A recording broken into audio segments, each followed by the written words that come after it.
তুমি না বলেছিলে তোমার প্রতিটা মুহূর্তের প্রতিটা কথাগুলো আমি রাখার জন্য?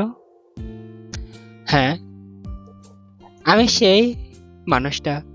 আমি প্রতিটা মুহূর্তে তোমার কথাগুলো রাখার জন্য আমি প্রস্তুত থাকি। কিন্তু তোমার দেওয়া সেই জিনিসগুলো আমার কাছে ঠিকই থাকে, থাকে না সেই কথাগুলো। কোন এক মধ্যরজনীতে তুমি যখন বলেছিলে, প্রিয়, ভালোবাসি তোমায় আমি, তোমায় রেখে কোনো পুরুষের সাথে কথা বলবো না, সে মানুষটা তো তুমিই বলেছিলে। আজ কেন আমি একা একা কোন এক রুমের ভেতরে অথবা কোন একটা ছাদের উপরে দাঁড়িয়ে দাঁড়িয়ে তোমার সেই কথাগুলো চিন্তা করতে হয়? প্রিয়, তুমি না বলেছিলে আমি তোমাকে ভালোবাসি, এই পৃথিবীতে যতদিন বেঁচে থাকবো তোমাকেই বুকে রেখেই তোমার প্রতিটা মুহূর্তের সময়গুলো তোমাকে নিয়ে কাটাবো। প্রিয়, তোমাকে বলি, প্রিয়, তোমাকে বলি, ভালোবাসি তোমায় আমি, কোন এক মধ্য রজনীর মতন। যদিও সে মধ্য রজনীটা পাড়িয়ে কোন এক ভোরবেলা এখন, হ্যাঁ বলছি, কোন এক এসএমএস এর কথা আমি। হ্যাঁ, সেই এসএমএসটাও আমার ঘুমটা ভেঙিয়ে দেয়। জানেন কি এসএমএসটা?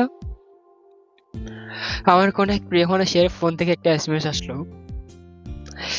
যখন ফোনটা থেকে যখন এসএমএসটা আসলো, তখন ঠিক আমার সেই ঘুমটা ভেঙে গেল। হঠাৎ করে তাকিয়ে দেখি যে আমার সেই প্রিয় মানুষের ফোন থেকে এসএমএস আসলো। আমি তখন একটা কথাই ভাবলাম, যে মানুষটাকে রাত্রেবেলা আমি বিদায় জানিয়ে দিলাম, সে মানুষটা আমাকে এখন এসএমএস করে বলল, ওই প্রিয়, কেমন আছো তুমি? বিশ্বাস করেন, ওই মুহূর্তটা ছিল কেমন সেটা আমি জানি না। আমার থেকে জানতে খুব ইচ্ছে করে আমার সেই প্রিয় মানুষটা আমাকে এত অব্ধি ভালোবাসে। অবশ্যই ভালোবাসার এই কথা, যদিও ভালোবাসার মানুষগুলো আমাদেরকে ছেড়ে চলে যায়, তবুও আমাদের মন কখনো আমাদেরকে ছেড়ে যায় না। ভাববেন কি মনটা আবার কেমন করে থেকে যায় আমাদের হৃদয়ের মাঝে?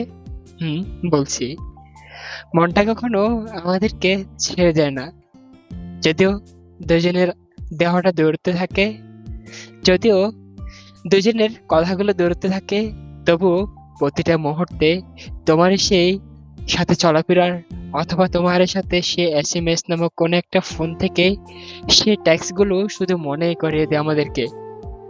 বিশ্বাস করো প্রিয়, তোমার সেই দেওয়া গিফট গুলো আজ অব্দি আমার মনে থাকে। প্রতিটা গিফটের শুধু প্রতিটা স্মৃতি লুকিয়ে আছে এক একটা এসএমএস সাথে, অথবা এক একটা দেখা করার মুহূর্তটা প্রতিটা গিফটের মাঝে লুকিয়ে আছে। প্রিয়, ভালোবেসে দিয়েছিলাম তোমাকে একটা চুড়ি অথবা একটা আংটি অথবা দুটো কানের দুল। সেই স্মৃতিগুলো কি আজ অব্দি তোমার কানের মাঝে লুকিয়ে আছে, নাকি তোমার হাতের মাঝে এখনো লাগানো আছে? হ্যাঁ বলছি, যদিও লাগানো থাকে, তবুও প্রতিটা মুহূর্তে আমার সেই কথাগুলো তোমার মনে হয়, তাই না? ঠিক ফোনের অপরান্তে থেকে একটা এসএমএস আসলো। দেখলাম সে মানুষটা বলল, তার দেওয়া প্রতিটা গিফট আমার হৃদয়ের মাঝে আছে।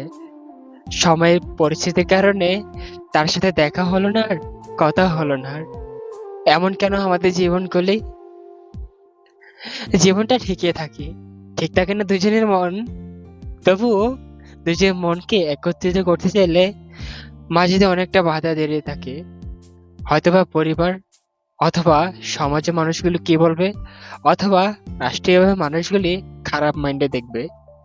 এটাই হলো আমাদের বর্তমানে জীবন মানুষের সে জিনিসগুলি। জানেন, আমার একটা ভালোবাসার মানুষ ছিল। প্রতিটা মুহূর্তে আমি তারে বলি, প্রিয়, তোমাকে ভালোবাসি, তোমাকে বলি ভালোবাসি। সেই কথাগুলি আজ অব্দি আমি সবাইকে বলি, কিন্তু পাই না আমার সেই প্রিয় মানুষের সেই কথাগুলি। আমার ইচ্ছে করে আমার সেই প্রিয় মানুষের সাথে কথা বলতে। তার সাথে প্রতিটা মুহূর্তে আগে আগে যেমন করে কাটাতাম, ঠিক তেমনই এখন অব্দি কাটাতে ইচ্ছে করে। তবুও পারি না কেন আমি? আমি কেন যে পারি না সেই প্রতিটা মুহূর্তে সেই সময়গুলো কাটানো?